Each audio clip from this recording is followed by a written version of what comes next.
understand the price, the loss of legs. My occupation, in essence, not complacent. Block the banquet, stop the computation. I'ma make the coda, fools just wanna make the quota. They can't rock around here, they need baking soda. This a hydra, no way they taking over. Lay them below the basement with snakes and cobras. By the way, we're talking in generalities, so if any of you get offended, first of all, toughen up. Exactly. The reason you're probably offended is because this directly applies to you. So I'm saying that jokingly. I know you're trying. You're doing great. You're amazing. Oh my gosh, you're such a brilliant star in a sky full Eric, of brilliant stars. Are you making the Inkpulp podcast a safe space now? Well, I'm not. You know. This is the Inkpulp podcast. Say the thing. I said I'm eating a breakfast bar, and what'd you say? I said, are you eating a carnation breakfast bar? Jesus Christ, man, you're ancient. Okay, so here's the thing. When you mention it, it brings up a memory. Yeah, I remember that from back in the day. Yeah. But by no means is that front of mind for me. You know what I mean? The fact that that's the thing that you had to refer to, it wasn't like all of these other, you know, brands that are existing in this decade. Yeah, but what other breakfast bars are there? It's not like people like that. Now they're protein bars. There's plenty. They're not called breakfast bars. I'm sorry. I describe it as a fucking breakfast bar. And you used an old term, so I just went with you. So it's really your fault. No. All right. You know, the thing is, you know, I enjoyed our conversation with, and to give the audience context as far as like the timeline is concerned, because I don't know if these are going to be released sequentially. Yeah, they should be. That's such a great conversation with Jason and Shawn Alexander that we did. Was that just yesterday? 2 days ago. It was so much fun. No, you're right. It was yesterday. You're right. Okay, listen, Mr. Breakfast Bars. You know, obviously I need a carnation breakfast bar because my mind's not working. You need some. Your brain needs some nutrition. Point is, I really appreciated that conversation so much. I was like, oh man, it's so much fun. Let's do this back to back. And how did I refer to it? I referred to it as a filler episode, even though it's not, right? So I said, Shawn, let's jump on let's jump on the stream again and let's jump on the recording again, do another one. And I really think that conversation with JSA biased me and as far as my overall enjoyment.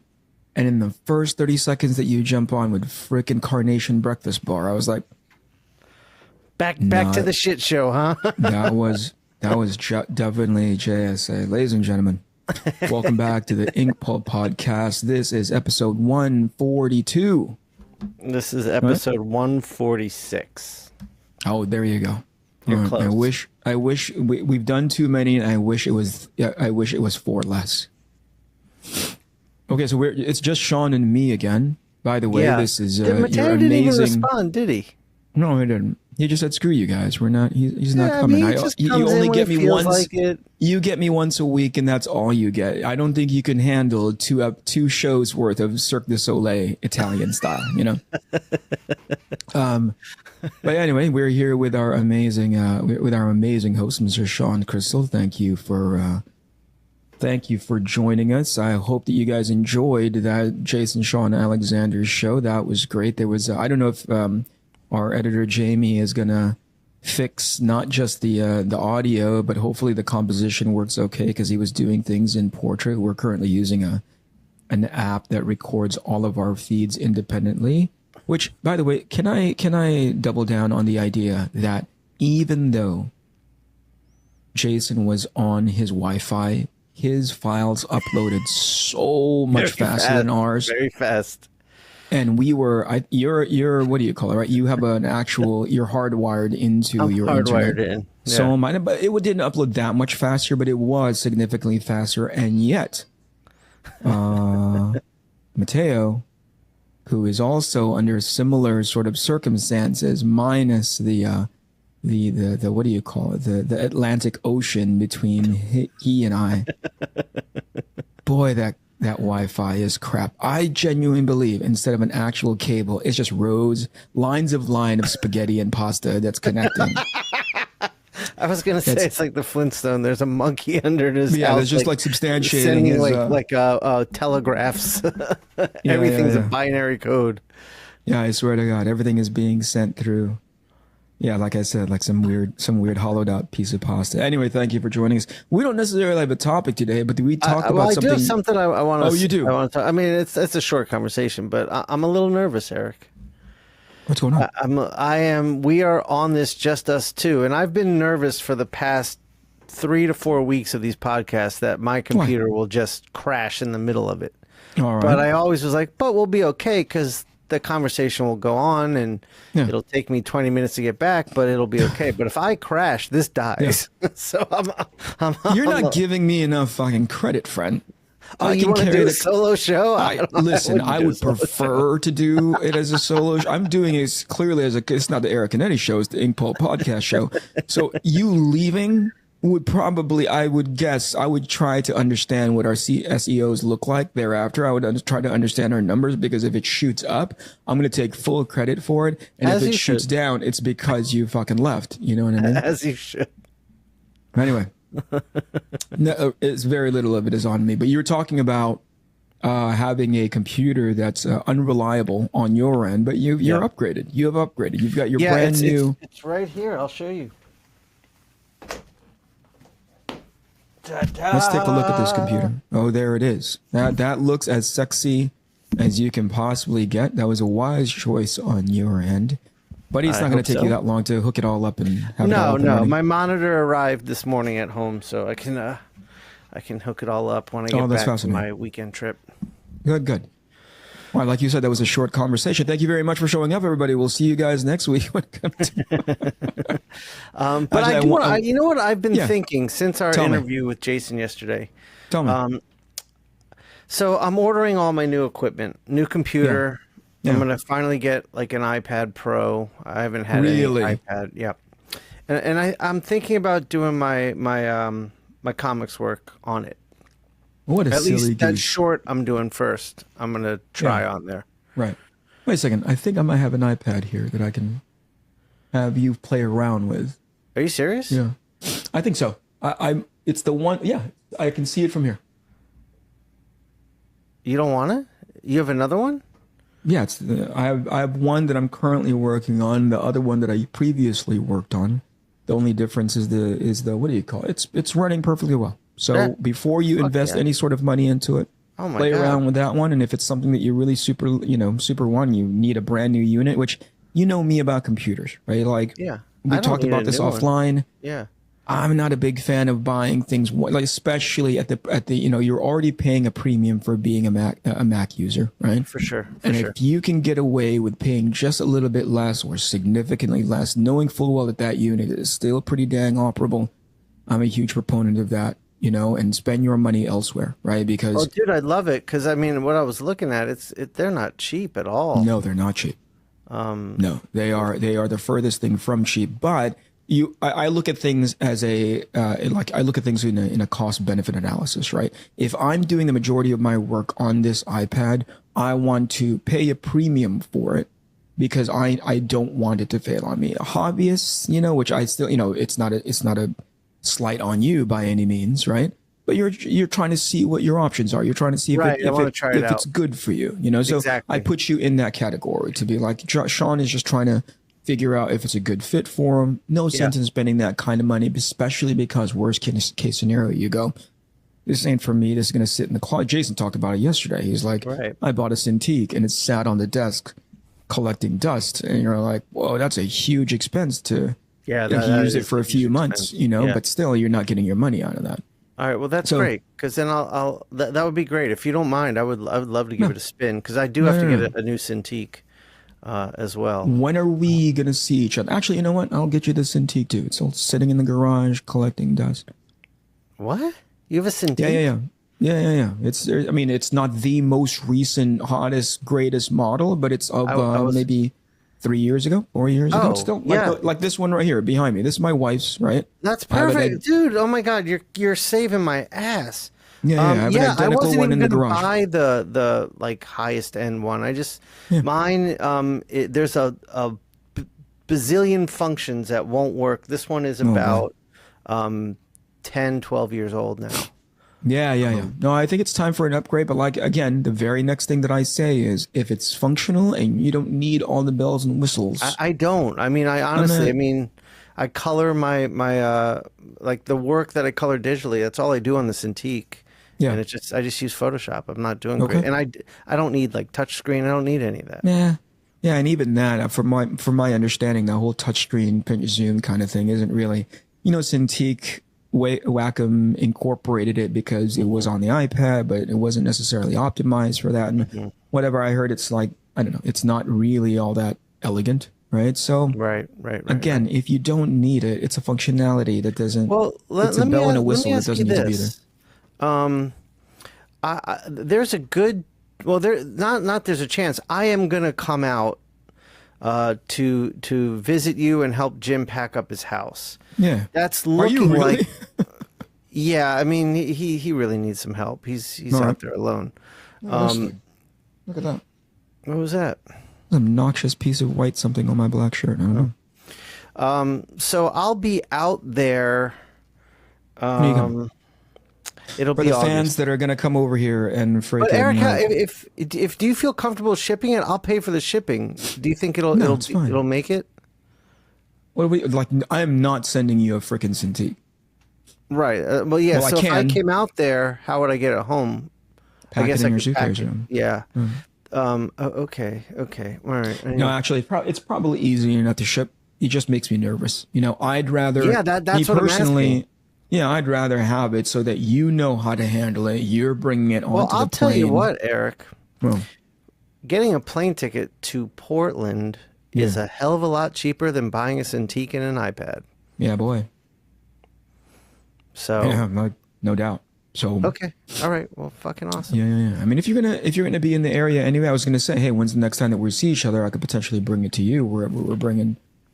Yeah, it'll probably be at the towards the end of July. I'll come out. There's a space in my schedule, and we'll swing by. It's a good excuse to kind of hang out while you're in town.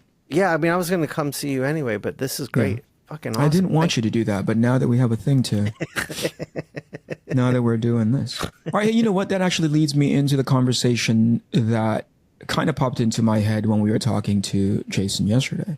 Okay, which is I don't want to be 100% cynical about this generation that I think is struggling for a level of relevancy. And I think we can. Before you dive too deep, I do want to say I walked away from that conversation yesterday. Once again, you're like you contextualize things really well, and you show understanding and empathy. There's true wisdom in what you said, and I learned a lot from it, and it opened my mind and my heart a bit to it. So I'm thinking on it differently too. But go ahead. No, I'll say this: I hate everybody, but in that particular case, I felt like I needed to be able to speak on the. It wasn't even playing devil's advocate. It was just like how we thought broader about this situation. So okay, so the point that we talked about yesterday, for those who didn't watch because for whatever reason you didn't watch that episode, please do. By the way, if you're not already subscribed to this channel, go and hit that subscribe button. It really helps us out. We're making well, not me. I don't care about this channel, but Shawn and Mateo are really making a great effort in order to put a polish on this thing that helps people to tune in more, right? There's a professional polish, and shout out to Jamie for I just saw the clip that they put together, that you guys put together for the Eeyore thing, and I thought I was cracking up at the idea. Dude, that was hilarious. Yeah, that was really funny. I mean, I was watching that, and I think this podcast is it's going to go places, Eric. Yeah. I mean, even if directionally it's going down, but I get it.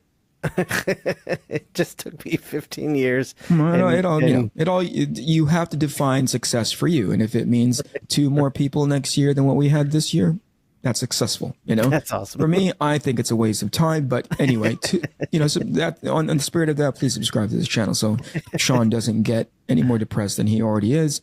You guys get to find out. If you subscribe, ring the notification bell, you get to find out what Eeyore episode that I'm talking about. Okay, so that shilling out of the way.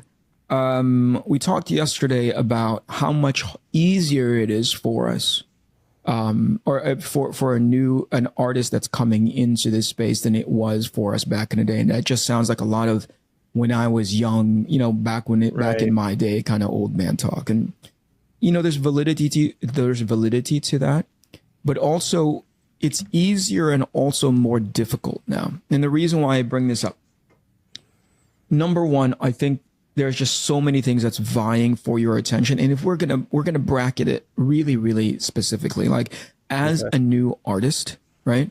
Yeah. There are so many other artists who are in effect competing for the kind of attention, right?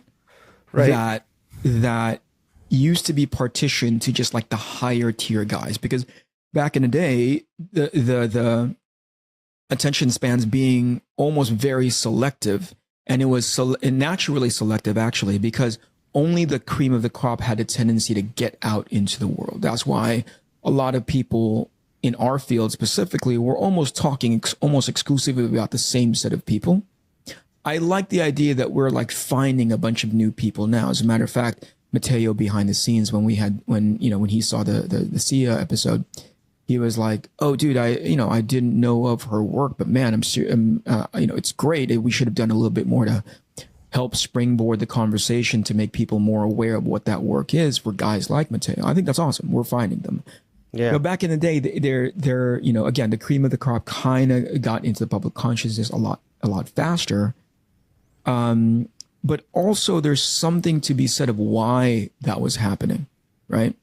Right. And we'll get back to the idea of why that's not happening as much anymore. And I think it's because, again, technology being limited, and it really had to, like, if you were really good, you were almost undeniable in that space, in that era, right? Right. People were going to end up talking about you. And by the way, that's not exclusive to the people who already have a few not professional notches on their belts. Right. Right. You'd run into a guy at a convention and you're like, dude, there is this guy. Yep. And the whole convention would buzz about it. Did you see this kid who's here? Like, I remember Clem Sauve. Yeah, Clem I remember Clem popped up, and it was at, I think it was San Diego even. San Diego. Every artist was talking about this kid Clem, and some people had like these little handouts he had given. And I remember seeing that shit. Like, what? Fuck? Clem and I, back in the day, I wouldn't say like got pretty close, but Clem and I had a relationship, and rest in peace. And he passed away. Favorite artist. That was very kind of him. Yeah, that's very kind of him. But Clem and I were friendly. Anytime that we would have an opportunity to chit chat, that was great. He has since passed. So rest in peace to Clem. Rest in peace. What is he? What is that? A decade back now. But if you're not familiar with his work, please go look him up. Amazing artist, but also a good kid with his head screwed on straight. Yeah, and he has the same. Yeah, that collection that they put out, what was it, last year? It is just beautiful. Beautiful. Yeah. And probably just because of his overall sort of his output, right? It's probably underrepresenting the collective body of his work, right? Sure. Yeah, so still worth looking for that book. I can't remember what it's called. Didn't he do concept art for like the Transformers movie? I'm not sure about that, but I know for sure that he did a lot of the character designs for the G.I. Joe cartoon that came out that I ended up working on because we reconnected in that space again. And that's right around the time that he was starting to really show signs of his sickness. And I think it was the last thing he was working on was the Transformers movie. Okay. Anyway, that said, that was the kind of atmosphere that these conventions sort of, you know what I mean? These conventions sort of like escalated people into. Like it was breeding that kind of, whoa, have you seen that person? Yeah. Have you seen this person's work? Yeah. And it was harder back then to get that sort of kind of buzz, right? Mm-hmm. And these days, guys like Clem, I'm kind of debating whether or not he would get the same sort of buzz, not because of his quality of work, but because there's so much out there right now. Yeah, that would drown Clem out, Yeah, I agree people with like you Clem. Totally. I feel like there's just so much noise, it's hard to be heard, even if you're loud. Yeah. And when we came up, it was like there was such little noise that you if you wanted to get noticed, you really had to earn that being noticed. By and to be noticed meant being noticed by professionals and art directors. Yes. Whereas now being noticed is being noticed by fans. Ooh, let's talk about that. Thing. Okay. Let's talk about that really quick. And by the way, we're talking in generalities. So if any of you get offended, first of all, toughen up. Second of all, exactly. The reason you're probably offended is because this directly applies to you. So again, go back to point one. Toughen up. Yeah. So I'm saying that jokingly. I know you're trying. You're doing great. You're amazing. Oh my gosh, you're such a brilliant star in a sky full of brilliant stars. Are you making the Inkpulp podcast a safe space now? Well, I'm not. Anyway, so here's the thing. At one point, and I don't know, there were probably mechanisms in place that allowed for, or at least favored, a particular kind of art that helped it sort of cultivate and get to a level of status where you're like, that person is ready for mainstream work, right? Something has happened in which, and I say this as gently as possible, understanding full well there's a lot of sensitive two-ply people out there. Like, I say this as gently as possible. The bar of what constitutes publisher work has somehow lowered. Yes. And so now, yes, where like, I see a lot of people who are like, wow, that is pretty dang good work, but that probably needs a few more minutes in the oven to bake, right? Totally. Suddenly that is the thing that is being published. That is the thing that's being put in front of people's faces and going like, yeah, that represents our IP now. I see in those artists, and I'm not going to put this on them as much as I'm going to put it on the editorial staff. Yes. There's no I don't think growth is the right word. There's no learning the medium of comics once that happens. There doesn't seem to be a growth in the panel to panel storytelling aspect of what they're doing. Maybe their artwork gets better just through the sheer act of doing it. But there's no Mark Chiarellos at these companies anymore that teach you. And also, editorially, I don't know of many who really understand how to edit a comic in Let's that talk sense. about that. Okay. Let's talk about that very briefly. Let's talk. There's a couple things there that we should hit upon. Number one, I agree with you that there's no more Mark Chiarellos who effectively understand. And by the way, we're using Mark as an example, but then we're talking like generally. There's nobody that understands what good looks like for their IP. Right. In order to be the standard bearer, the quality bar that says, in order for you to work on this really well-regarded, full of history set of characters, books, titles, whatever you want to refer to it as, we've established it to look this good. This is what good looks like for us. And once in a while, there's a rare exception that comes in, but they are sort of the exception to the rule. And I'm not even talking about the house style. I'm talking about just the quality bar, right? Whereas I can look at a Kevin Nolan and an Adam Hughes and a Yannick Paquette, and I can look at from the Marvel side, I can look at some, like, there's a reason, like, in my opinion, Pepe Larraz should not be exceptional. If that makes any sense. If you had an understanding of what those books should be about, Pepe should not be the person that is the one that everybody focuses on and goes like, dude, you got to have that guy on all of your books. Right. He should be part of a group, in as much as Olivier Copiel is an exception, in as much as a Chris Bichello is in as much as an Humberto Ramos is an exception. Like, that should be the standard by which Marvel goes. If you are not anywhere near competitive, exactly, right, to these guys, to the body of work and the quality of these people's body of work, I think we should find a way to get you here, right? Right. If we believe that you have that capacity, if you believe you have that potential, right? And here's how we're going to do it. So going back to the Mark Chiarello point of reference, right? Which is to say, I think Mark was one of those people to go like, I don't think you're done baking yet, but I think we can get you here. I think there's a way. Dude, that's see your an potential. Exact conversation I had with Mark when I was breaking in. Yeah. It was like a couple years of like, you're close. Mm-hmm. To have someone who can say you're close, that like I don't think that exists anymore. And it sent me home, making me want to work harder because I knew like I could almost touch it. It was like right there in front of me. And then I remember I came back. He's like, okay, you're at a point now where you're ready for like we'll call it an entry level position where we can teach and nurture you and develop you. And that's what happened. Yeah, and I think it's almost like in baseball or in football in basketball you have these D-League teams, right? And they had those titles in which they helped cultivate you. Right. The farm league. The farm league, basically. Yep.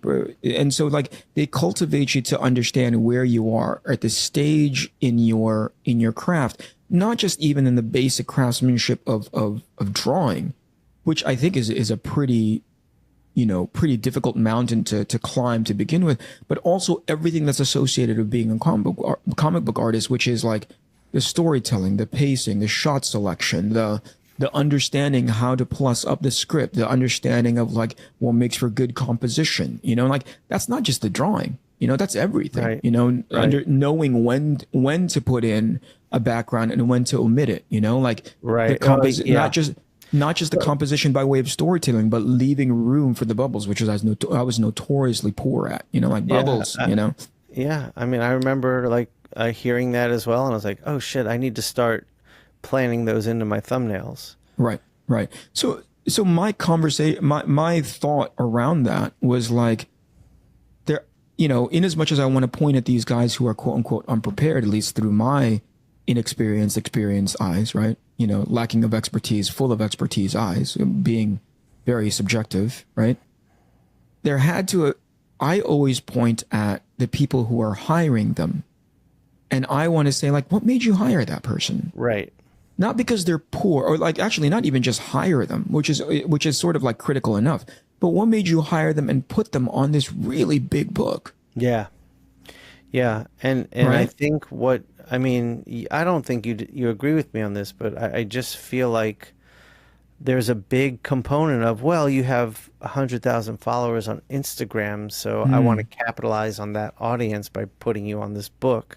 And at that point, this kind of goes back to where we even started. So if you're popular on social media and you catch the eye of, say, an editor at DC, I'm not like, for example, there's artists we know that came in, were handed a cover gig, which when we were coming up was just unheard of. You had to really prove yourself as an interior artist before, because the cover is sacred ground. Yep. But and a cover had a very specific purpose and set of criteria of how they work and what they are, and it was. I remember coming in, I was like, no pinups. We don't want, like, if you can do comics, we know you can do a pinup.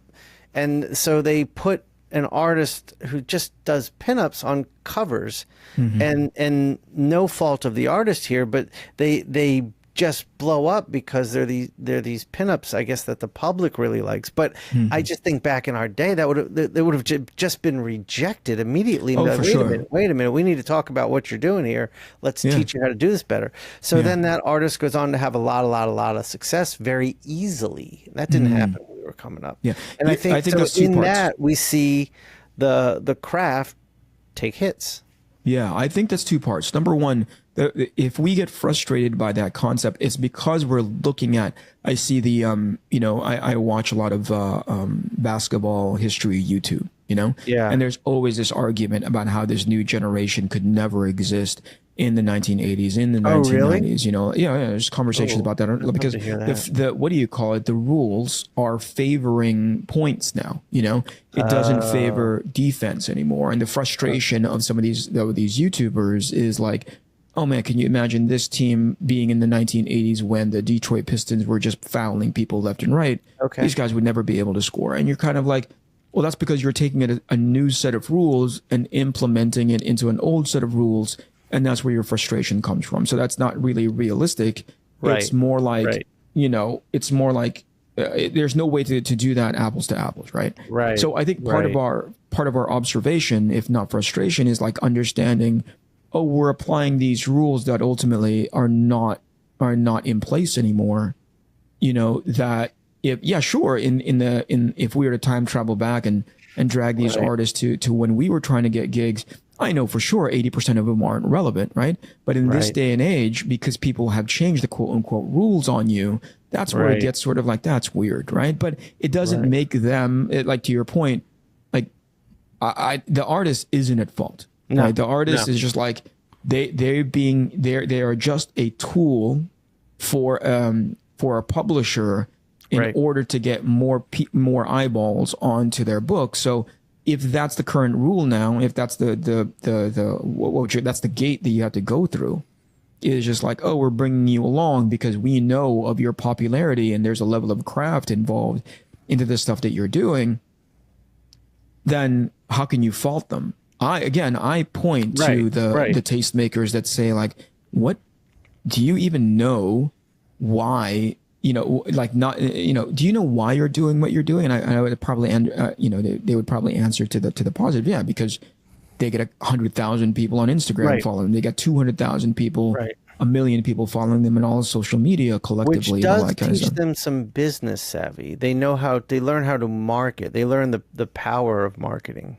Oh, for sure. In understanding that, which we didn't have. But in a way, it degrades, you know, the industry. Right. Yeah, accidentally. I don't know if it's purposefully.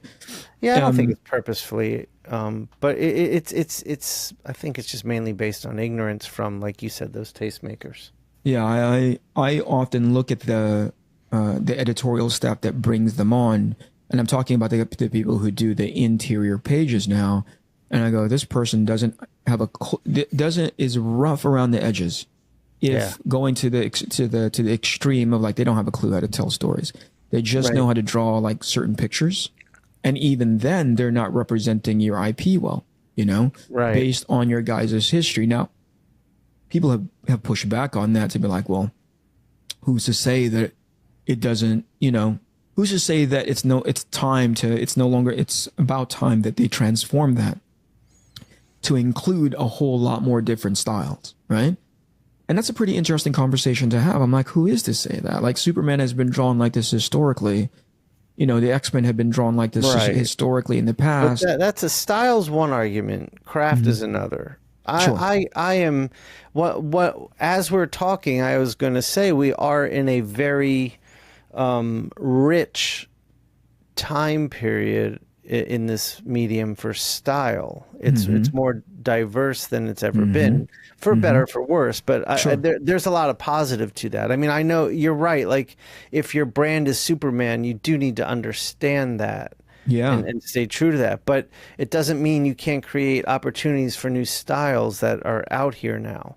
No, I agree. And here's the point that I was trying to make with that, right? Like, style being what it is, you still need to understand the thing that you're making, right? Right. So for me, I often akin it to something like, you know, Marvel is making, it's so ironic that I'm about to make this comparison.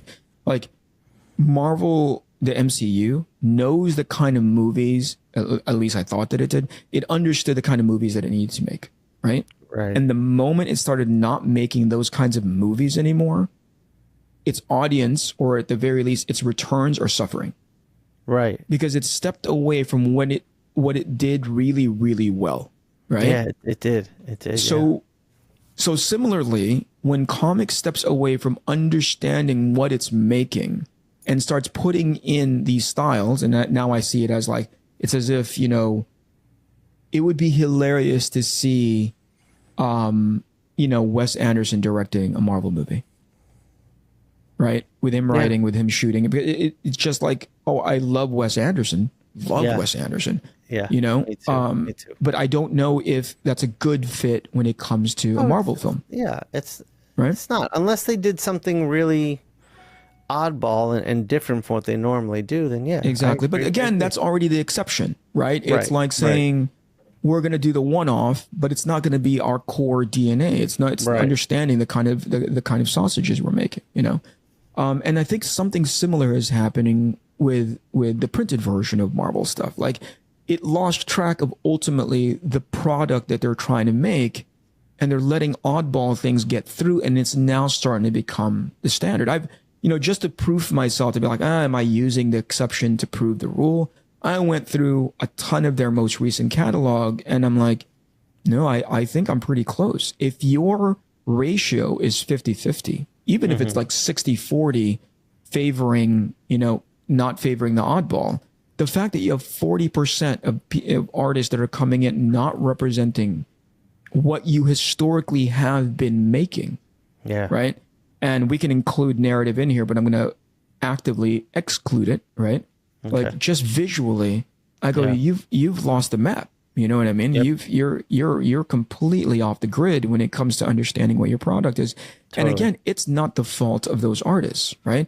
If you are going to make a book that has that particular style, and you're going to now not be the exception, instead be the example, you're going to open yourself up to, and I use this term very carefully, like Marvel has now lowered the bar as far as like what gets through the gate now to represent their IP.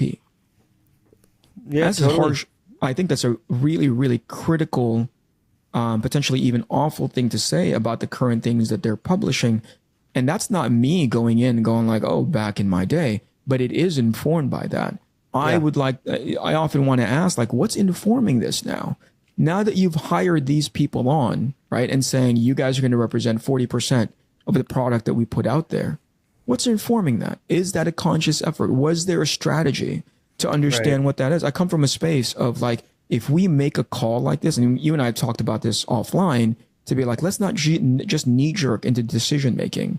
Let's actually have a strategic, very conscious reason why we're doing the things that we're doing, right? Because the moment you say this is no longer the exception, you start allowing things to permeate that, and now potentially accidentally the bar gets lower and lower. Who gets to play in this really supposedly vaunted playground? Right. Yeah. That's an interesting thing to think about. I've seen art that really helps the cat. There's Dan Mora has been doing it, or at least several months ago when I was reading it. There was a World Finest book that Mark Waid is writing, and Dan Mora is drawing, and I was like, I don't understand why this can't be the bar. Right. Like, why am I so fascinated by Dan, outside of the fact that he's really, really good? Like, why am I so fascinated by, am I putting more credit into this thing more than it's worth because everything out there has been so, the bar out there has been so lowered, right? Yeah. Is that an asshole thing to say, Shawn? No, I think you're right. Here's something to think about. Yeah. If Kevin Nolan were coming in today, would anyone be able, like any of these tastemakers or editors, whatever you want to call them, see the brilliance in what he does? Oh, sure.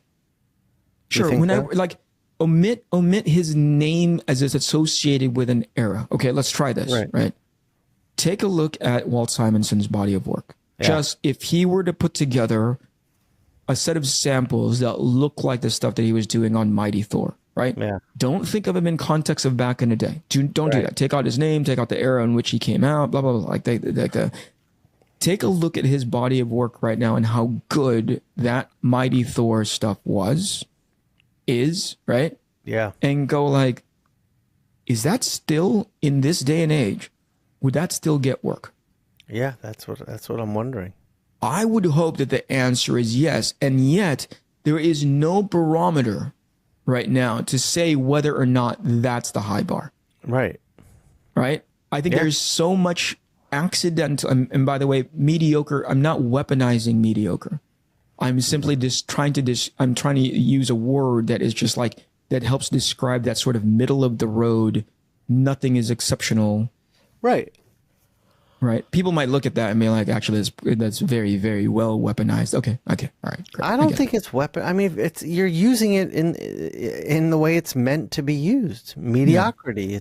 I mean, I think in its nature, people think of it as a denigrating term just because people like to think of things as excellent, and to point something out as mediocre can sound like you're saying it's not excellent, it's bad. And but I think mediocrity is the absolute word.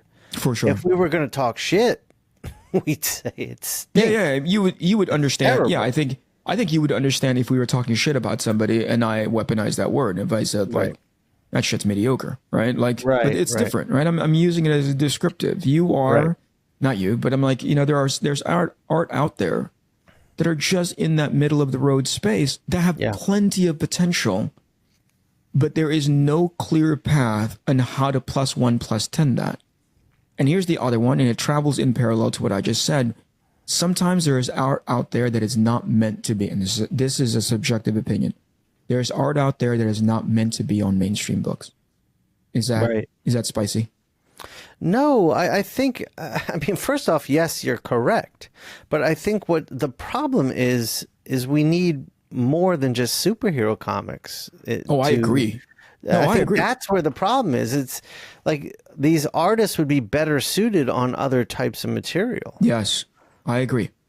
And that's actually, it's not saying that you're not good, right? Right. You're just not meant for superhero comics. Right. And for me, like, I never thought of myself as a superhero artist, but I learned it because when we were coming in, it was the only viable way to make a living at it. And I enjoyed superhero comics. I just know that it was like Sin City and Hellboy that really were like, okay, I want to do my stuff. Like, I was really into crime and horror and reading EC comics. That was more me. And I learned to be a superhero storyteller. See, but let me follow up on that, Shawn, right? Okay. That didn't take anything away from your quality of work, the quality of your work, right? Right. It just, somebody out there was just saying, this is good, man. This isn't what we do. Right. I'm okay with that conversation, right? I'm not trying to go, like, I remember showing my portfolio to people that year that people were talking about the stuff that I was distributing. Have you seen this kid? He's drawing some crazy ass shit. Yeah, but we can't use him. Yeah, I heard that a lot. And it was frustrating. Yeah. It was frustrating because obviously that's the thing that I wanted to do. But instead of banging my head, which I did, by the way, I was stubborn as hell. And I said, I'm going to make it in the industry, drawing this style that I wanted to draw. Instead of understanding what the industry is all about and saying like, and I think this is the folly of youth. This is the arrogance of youth talking, right? I'll speak for myself, right? Instead of saying like, okay, so craft wise, I know I can do it. What do they need? Right? And this is where it goes back to what we were talking about with Jason Shawn, which is, rather than talking about like, okay, I'm not cut out to be this, but it doesn't take away any personal value from my work, especially about the craft that I'm producing. I'd rather have the world change around me rather than saying like, well, where does it apply? Or to say, I think I can be good in that space. Let me see what they're talking about, and change my stuff little by little. Instead it's a cynical conversation about like, these guys don't know what the fuck they're talking about. They need to change with the time and blah, blah, blah. I was like, and I lived through the same exact thing. I remember there was after the crash when things were starting to come back, and it was around the time the Ultimates first came out, and Hitch was drawing this hyper realistic stuff.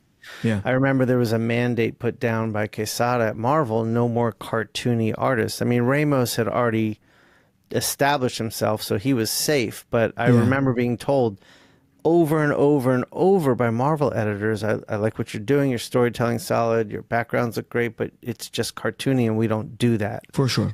And that frustrated me to all hell, because I could look at their catalog and be like, but what about this and this and this and this? But it just, it frustrated me, but it never broke me, to use that term. It just made me want to get better at what I did, not adapt. Like I was like, yeah, I could go trace some photos and probably get a job, but then I might as well just go get a desk job, because at that point I'm not doing what I enjoy about this. For sure. And I just stuck to it and kept banging at it, and shit changed, and I got in. So we're 44 minutes in, and here's the thing. I think we've spent that much time talking about like these not necessarily these weird problems, but certainly observations that we had that's a little bit confusing, but also in a way, when I think about it in context of like, why is that happening? And I change the perspective of like, that would never happen in my time, to more like, what is happening in my time, right? I would like to present potentially solutions. Number one. Okay. Marvel, knock it off. Like, mainstream people, knock it off. Understand that there is a value in hiring somebody who actually understands the craft of not just your comic, because here's what happens. If you leave it to an editor who has zero background, or at the very least left to their own devices, some of those calls are really, really poor, because it's often, no, not often, once, it's, well, often is not a good word, but it's from time to time, it's their choices are predicated upon what helps sell my book right now, but not necessarily tempered by, do I have an understanding of the legacy of the thing that I'm working on? Right. And I think the publishers also irresponsibly give too much feeling of ownership to the creators. And what I mean by that is, I've seen like a writer so-and-so, like everyone's flared up because they made this character who is never gay, which make a gay character. I don't care. But the author, and I've seen this a few times, where the author will get onto Twitter and be like, well, I had an opportunity to represent my my people here, so I did it. And it's like, okay, but that's not what that is. Yeah. So that's where the publisher fails. But I mean, yeah, exactly. But going back just strictly from the art side, it's the same kind of muscle, right? Which is to say, I had an opportunity to do X. Nobody was at the front end, at least on the I call it like the grown-ups in the room. Like, there was no grown-ups in the room telling you, that's cool, but we don't do that here. Like, don't do that. Here is the idea that we have. Although I've heard behind the scenes that there are those editors that say, no, that's fine. That's totally okay. Which makes me go like, oh, you don't even have an understanding of what you do there. You don't even have an understanding of like, this is like, every time people get mad at the creators, like effectively the vendors and the freelancers that are working there, they didn't go into those offices and demand those things to happen to set the internet on fire. Like, they can't do that. It nurtures the brazenness. We're like, just seeing like the publishers by them allowing this to happen, it nurtures like a brazen quality in the creator, where it's like, I see a tweet like that, I'm like, like, Superman's older than you. Like, who the fuck are you? Yeah, for sure. Yeah, but here's the thing. Like, again, I put that on the shoulders of the publisher. Because when you hire on somebody like that, right? You had to have done your vetting, right? Am I gullible enough? Am I gullible enough to think that maybe you should have looked into that individual and sort of know the firestorm that person could potentially rain down upon you, and be like, we're not getting it anywhere near that, that kind of personality, that kind of individual. Anyway, so going back to the art, right? Number one, knock it off. Understand the thing that you are trying to make. And if you don't understand it, right, who hired you? So I start going up the chain of command to go like, understand the people that you're hiring. Know your legacy, know your personnel. And as soon as you go, and like, what is the metric by which you say, awesome, you get to continue into this job, or when do we get to put you on like a performance evaluation, a performance evaluation segment where we go like, that is suboptimal. We clearly understand that you are struggling in this space. We will do everything that we can to support you in order to help foster your success here. But at some point, you're not relevant, nor are you competent to hold on to this job. We have a business to run, right? Anyway, that's one. And then number two from the artist side, and this is the one that really sort of speaks near and dear to me, is as an artist, even though there are things out there that allows you to believe that whatever it is that you're doing is okay enough to print, understand the geography that you're about to get into, understand the industry that you're about to get into, aspire to be better than what's straight in the middle. Yep. And what does that mean for you ultimately? What does it mean? Like within the context of your style, what does it mean to you to be exceptional? To each individual, it's something different. And I think there's something happens where, we were talking about this with Jason. We were talking about people who are just like in love with the idea of being relevant, because for whatever reason, they're getting sort of like this weird but synthesized fake engagement. You know what I mean? Rather, make it about your body of work. What does it mean to be exceptional?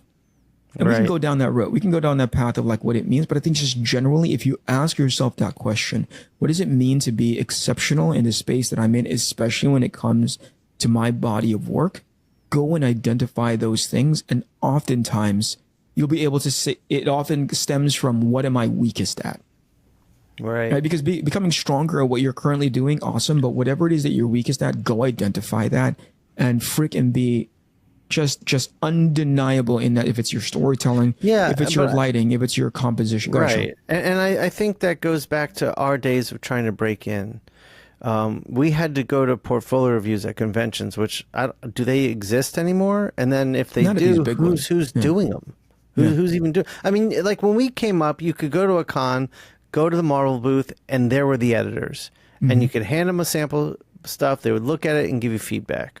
Or DC had the times or the lottery where, you submitted your stuff, and if they chose your name, you got a specific time over that convention weekend, and you sat down with Mark Chiarello. But in those times, you sat down and your weaknesses were pointed out to you very quickly. And it gave you something to go home and build upon to do exactly what you just said. Make that weakness now a strength. And get to the point where your weakest areas are strong enough that you are working. Yeah. Can I bring up something that just popped into my head right now, right? Yeah. Going back to our previous the thing that we talked about as far as the farm system is concerned, right? Yeah. Back in the day, I hate that statement, but back in the day, actually in most recent times, when I've seen artists become a big thing at one book, whether it be like a smaller publisher / independent publishing thing, and next thing you know, they're on a Marvel book, right? And you go like, oh, that's not a good fit. Just based on understanding that character, the legacy of that book, the legacy of that title, that's not a good fit. And I'd realize, oh, there's a disconnect there. Because suddenly minor self-published, independent published book, or, from these smaller publishers, that doesn't translate well into your IP. Right. That's why sometimes I go like, that worked really, really, really well for X and Y, but it does not work for A and B because you're using the wrong farming system. Right. Marvel used to do it internally. They would put you on smaller books, again, knowing full well the guardrails are we make superhero books here.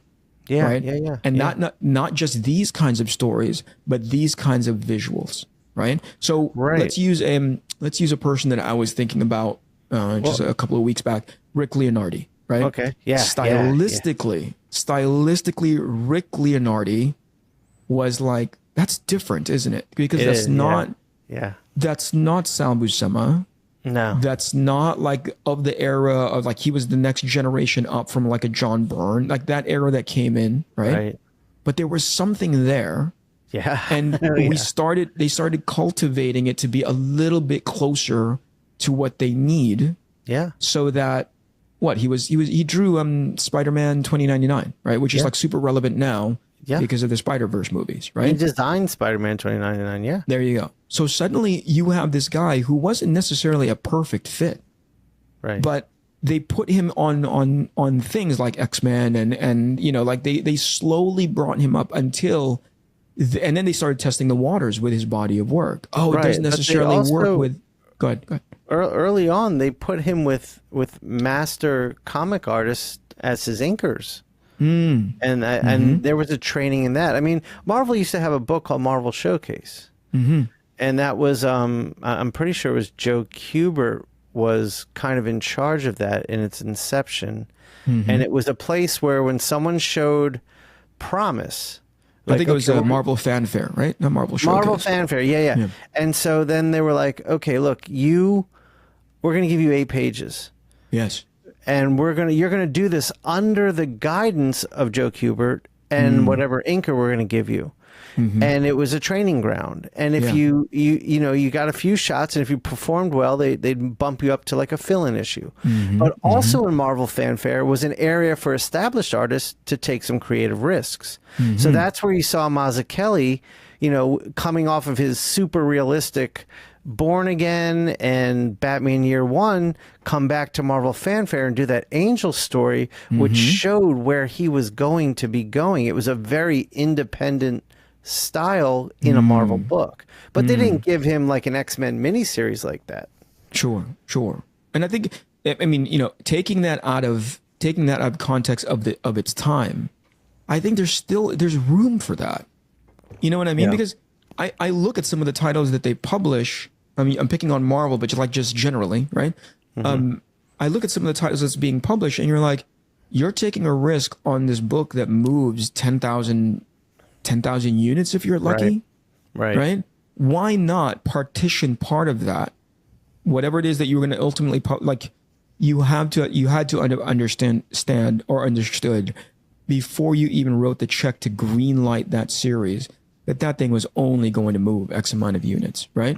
Why not then use that as to your point, like a test area, right? To sort of to have these guys who have the potential to put together a small little, to get them into the system of understanding what they should be trying to go for, Anyway, that's advice for Marvel. The other, I want to go back to the artist because I'm trying to think of the current geography that they're in and how difficult it is for them to stand out from everybody else out there that's vying for their attention, from Instagram to Twitter. There's a lot of noise. Yeah. Here's another one. And I want you guys to take this to heart, right? The kind of attention that Twitter breeds, and I say this in the most pointed, critical way possible, which is like talking stupid smack and being an idiot, right? Twitter loves you. They just freaking highlight the hell out of you if you do that, because and I speak from experience because at one point you couldn't tell me that my stuff wasn't relevant. I drew awful anatomy. I drew in a style that was not relevant at the time, but because of quote unquote how good I was, I didn't want to listen. Right. So take it from an experienced, learned place. Right. Right. Let professionalism and conduct be part of your guiding principle. That's good. Right. Just pay attention to potentially how that is going to be looked at, because I believe this to my core.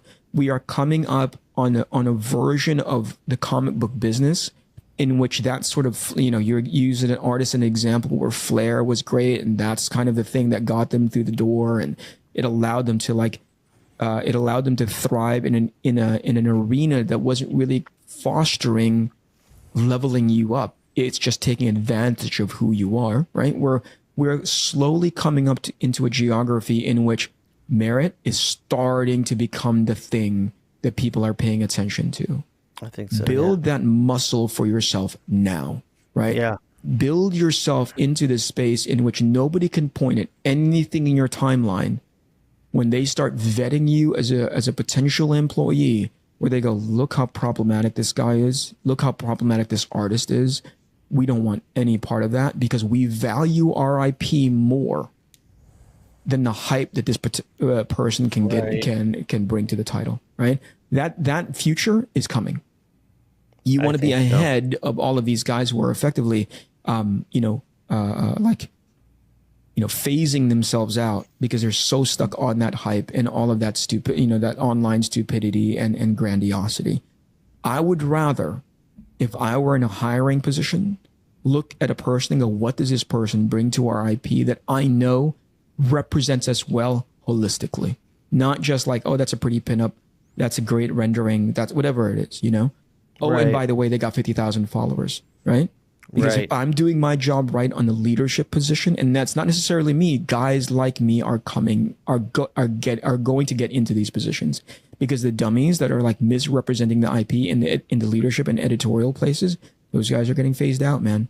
I'm seeing it, right? Good. It's slow, it's incremental, right? But it's happening, and that's good for the long-term health of an industry. Absolutely. You need to have people who are taking their position seriously and not doing it on the basis of like high five and secret handshakes. Once those people are embedded into those companies, and it's slowly, incrementally, maybe sort of like infuriatingly starts to climb back up, and it's going to. Might not be 5 years from now, potentially 10 years from now, it's going to happen. I agree with you. Yeah. Once it starts, you want, as an artist now in your early 20s, you want to be ready by your mid 20s. Yeah. Right, especially when it comes to conduct. That's not even talking about your general leveling up of craft. Your conduct is going to be just just one more component that makes you that much more employable. And then, in the broad sense, by proxy, your relevancy. Absolutely. Does that make sense to you? Absolutely does. Yeah. All right. Yeah. We didn't do any jokes in the middle of that. We were just talking all sorts of. We were a little jokey on the front. But that was a good conversation, and it was pretty serious, but needed to be.